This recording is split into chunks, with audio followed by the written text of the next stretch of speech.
শিক্ষক মানুষ, খালি একটু ভাববেন, খালি একটু ভাববেন। গতানুগতিক বক্তৃতা হচ্ছে সারা দেশে, বক্তাগণ বক্তৃতা করে, শ্রোতাগণ শোনে। যাওয়ার সময় শ্রোতার একটাই কাজ, যে বাবা বক্তৃতা ভালোই করলো, কিন্তু আমার দিকে দেখেন, ডান হাত মুখে নেয়, শ্রোতা একটা টান মারে, যে বাবা আমরা গরিব মানুষ, এত কথা কি আর মানা যায়? এই কথা বলে সোজা একটা নিচের দিকে টান দিয়ে হাত ঝাঁকি মারল।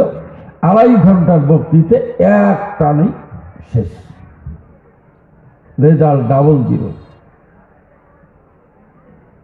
ভাই সকল, সবাই মনোযোগী হবেন, নিজের মনের দিকে খেয়াল করে মনটাকে বলেন তো, হে মন, বলেন।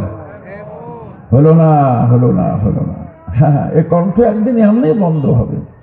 চেষ্টা করে আর কণ্ঠ মুখ দিয়ে আসবে না।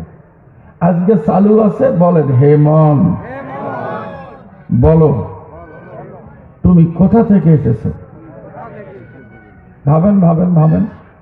আপনি যাই হন, প্রধান অতিথি, বিশেষ অতিথি, আপনি আওয়ামী লীগ করেন, বিএনপি করেন, জাতীয় পার্টি করেন, জামাত করেন, আপনি জাসদ করেন, বাসদ করেন, খাসদ করেন, আই হ্যাভ নো অবজেকশন, কোনো আপত্তি নেই। কিন্তু please ask your own mind, নিজের বিবেককে জিজ্ঞাসা করেন তো, আপনি আল্লাহর গোলাম কিনা, আপনি আল্লাহর বান্দা কিনা। শুনতেছেন? তা যদি আল্লাহর বান্দা হন, তাহলে মেহেরবানি করে নিজের বিবেককে, নিজের মনকে বলেন, হে মন, বলেন, হে মন, তুমি কোথা থেকে এসেছো। বাস 2 সেকেন্ড টাইম, ভাবেন, ভাবেন, ভাবেন, কোথা থেকে এসেছেন।